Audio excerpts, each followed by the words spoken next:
Acidity क्यों हो जाती है? एसिडिटी अगर हो गई है तो वो लक्षण में पेट में जलन, गर्दन में भारीपन, सिर में भारीपन, आँखों में भारीपन, पेट में भारीपन, पेट में भारीपन के साथ पेट में अफारा, जिसको गैस भी बोला जा सकता है, ये सब लक्षण देगी। इसमें मुझे सिर्फ गैस, पेट फूलता है, फूलता नहीं है, मतलब गैस पास होती है, गैस बार बार पास होती है। हाँ, अगर गैस पास हो रही है तो चलो ये समझ में आता है कि निकल जा रही है बन के। अगर बन के निकली नहीं तो फिर पेट में अफारा भी आएगा, पेट में दर्द भी होगा, पेट फूलेगा तो सीना भी फूलेगा, और सीने में फुलावट आएगी, प्रेशर पड़ेगा तो फिर गर्दन में जकड़न। ये एसिडिटी के लक्षणों में ही आता है कि एसिडिटी में अगर गैस बन रही है, रिलीज हो रही है, तो गर्म हवा एकदम से पास हो जाएगी, एनस से होते हुए पास हो जाए, या फिर जो डकार के रूप में भी अगर ऊपर से पास हो जाएगी तो भी पेट कम से कम फूलेगा नहीं, क्योंकि जो पेट में गैस बन रही है वो निकल जा रही है। लेकिन अगर निकलना भी बंद हो जाए तो फिर बहुत दिक्कत आ जाएगी। और निकलना बंद कब होगी? जब गट मोटिलिटी भी वीक हो जाएगी, आंतों की चाल, आंतों की कॉन्ट्रैक्शन की क्षमता या आमाशय के कॉन्ट्रैक्शन की क्षमता जब और कमजोर हो जाएगी। जैसे यहाँ कोई घुस जाए और मुझ में ताकत है तो मैं उसको धक्का मार के निकाल दूँ, तो घुसना तो गलत था किसी का, भाई मैं नहीं चाह रहा कोई आए, लेकिन कोई आ जाए, लेकिन मुझ में ताकत है तो मैंने धक्का मार के उसको निकाल दिया। इसको बोलते हैं गैस का रिलीज होना। जब आपके पाचन तंत्र में दम होगी, क्षमता होगी, तब तक तो गैस रिलीज होती रहेगी। अब गैस रिलीज होना भी बंद हो जाए, इसका मतलब क्या है कि कोई आए और मैं उसको बाहर भी नहीं निकाल पा रहा और मैं परेशान हो रहा हूं, भड़बड़ा रहा हूं, तो क्या होगा कि इसमें गलती किसकी? घुसने वाली की तो है ही कि भाई वो तो घुस ही गया, तो गैस बन रही है, ये तो गड़बड़ है ही, लेकिन निकल नहीं पा रही, ये गड़बड़ी है पाचन तंत्र की कमजोरी। तो जब पाचन तंत्र कमजोर होना चालू होगा, और पाचन तंत्र का मतलब क्या होता है, वो यहीं से चालू हो जाता है होंठों से और एनस तक जाता है नीचे, तो ये होंठ, ये दांत, जीभ, पूरी ओरल कैविटी जिसको मुख बोला जाता है, फिर ये गला, फिर ये आहार नाल, और यहाँ से फिर आमाशय, फिर आमाशय से छोटी आंत के 3 भाग, फिर बड़ी आंत, फिर बड़ी आंत का ये ऊपर आता हुआ हिस्सा, फिर ऐसे करके ट्रांसवर्स कोलोन, फिर डिसेंडिंग, फिर ऐसे करके सिग्मोइड कोलोन, और उसके बाद रेक्टम, और तब एनस। ये सारी चीज़ें पाचन तंत्र का ही हिस्सा हैं।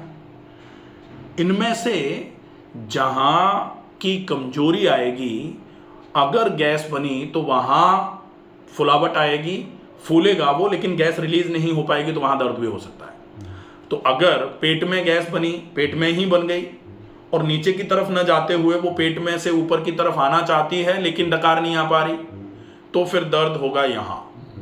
कुछ लोग कहते हैं ना कि यहाँ भारी लगता है, यहाँ भारी लगता है, तो गैस यहाँ भर जाएगी, जिसको ऊपर से बाहर आना है, एक डकार आ जाए। जैसे कहते हैं कि इनो लो, क्या इनो ऑन, एसिडिटी गॉन, तो वो एसिडिटी जो यहाँ ऊपर से डकार आनी है, और इनो लेते हो आप, 2-3 डकार आते हो, आ करके, और थोड़ा आराम मिल जाता है। या आप कोई ठंडी चीज ले लेते हो, या आप थोड़ा सा पेट पे ठंडा गीला कपड़ा से पोंछा लगा लेते हो, कई प्रकार हैं, तो आपको आराम मिल जाता है। लेकिन अल्टीमेटली बनी तो गैस ही, और गैस भी बनी क्योंकि अपच हुई, गर्मी हुई।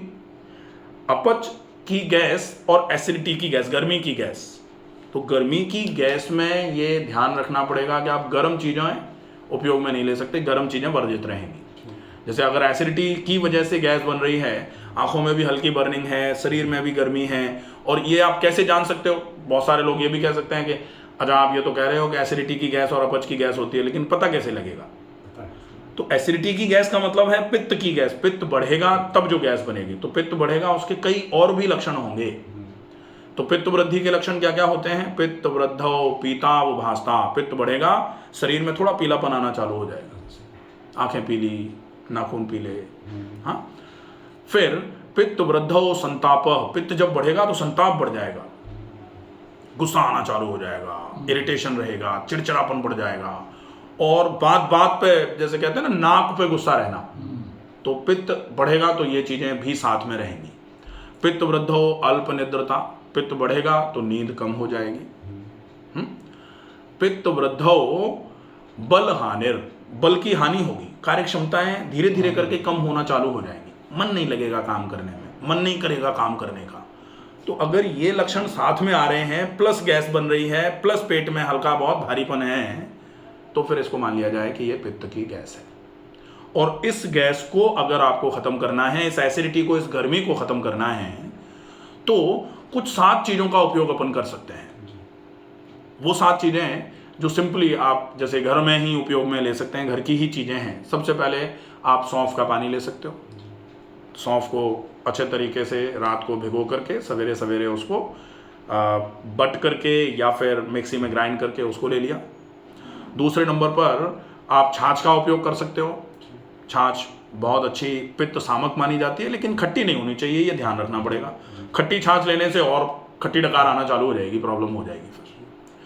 तीसरे नंबर पर खसखस का उपयोग किया जा सकता है।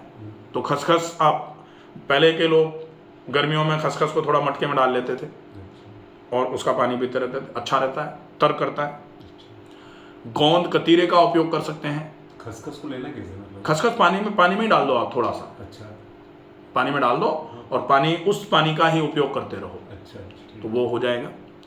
मटके में डालो, ज़्यादा अच्छा रहेगा, मिट्टी के बर्तन में। मिट्टी के बर्तन का पानी अपने आप में एसिडिटी को ख़त्म करने का काम करता है, तो मिट्टी के बर्तन का पानी उपयोग में लिया जाए, ठीक है। इसके अलावा सफ़ेद कद्दू का जूस बहुत इफेक्टिव है।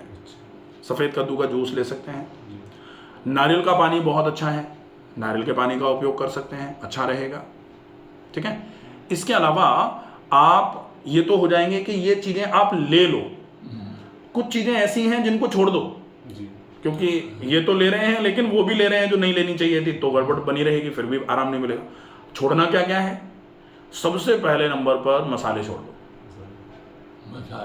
मसाले जितनी ज़्यादा मात्रा में खाए जाते हैं, अब हालांकि 6 रस नियम है आयुर्वेद का कि 6 रसों का उपयोग नित्य प्रति करना चाहिए, लेकिन आज के जीवन में जो जीवन शैली हम लोग जी रहे हैं, उस जीवन शैली में अगर पित्त बढ़ा हुआ है तो मसाले पित्त को बढ़ाने का काम करेंगे। तो फॉर टाइम बीइंग कम से कम 3 महीने 6 महीने के लिए, जब तक बीमारी ठीक नहीं कर लेते, तब तक मसालों का उपयोग, गर्म मसालों का उपयोग ना किया जाए।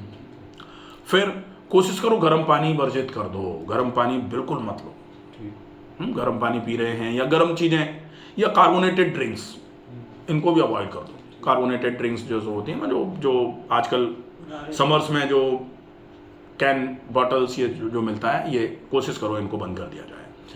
इसके बाद लहसुन, अदरक, लौंग, इनका उपयोग बंद कर दो। मेथी, अजवाइन, इनका उपयोग बंद कर दो, क्योंकि इनकी सबकी तासीर गर्म है, और गर्म तासीर की चीज़ अगर हम लेंगे तो निश्चित ही गर्मी बढ़ेगी, और गर्मी मतलब पित्त और एसिडिटी दोनों एक ही चीज़ें हैं। तो आपको अगर इससे बचना है तो ये सारी चीज़ें फॉलोअप पर लेनी चाहिए। इनको अगर फॉलोअप पर ले लेंगे तो चीज़ें धीरे धीरे करके ठीक होना चालू हो जाएंगी। खाने को चबा के खाएं, पानी ज़्यादा मात्रा में पिएं, ज़्यादा टहलें, और कोशिश करें कि प्राणायाम करके या ज़्यादा मात्रा में टहल करके, मुंह बंद करके टहलेंगे तो साथ में प्राणायाम हो जाएगा, शरीर में ठंडक पहुँचाओ। और जो गैस चूँकि रिलीज हो रही है अभी, लेकिन फिर भी पाचन तंत्र की जो क्षमता है उसको बढ़ाओ, पाचन तंत्र के अंगों की क्षमता बढ़ा दो। तो वो पाचन भी, जैसे स्टमक की क्षमता थोड़ी और बढ़ा दोगे तो पाचन ही हो जाएगा ना, पाचन हो जाएगा, अपच नहीं होगी, अपच नहीं होगी, गैस नहीं बनेगी। तो गैस निकलेगी तो तभी जब बनेगी। अगर बन रही है, निकल रही है, ये कहीं थोड़ा अच्छा है, लेकिन बन रही है ये ठीक नहीं है। लेकिन बन रही है और निकल भी नहीं रही, ये तो और बवाल है, फिर तो बहुत दिक्कत करती है ये गैस। फिर तो वात जो है ना, वो अगर चलायमान नहीं रहा ना, तो कभी कभी वात, वृद्धो, मूर्छा, ऐसा टाइप का हो जाता है कि वात जब बहुत ज़्यादा बढ़ता है तो आदमी बेहोश टाइप का भी हो जाता है कभी कभी। हाँ, तो इस चीज़ को अपने को थोड़ा ध्यान में रखना पड़ेगा, ठीक है। इसको करेंगे और बिल्कुल ये एसिडिटी, गैस बनना, निकलना, ये सारी चीज़ें बिल्कुल क्लियर हो जाएंगी।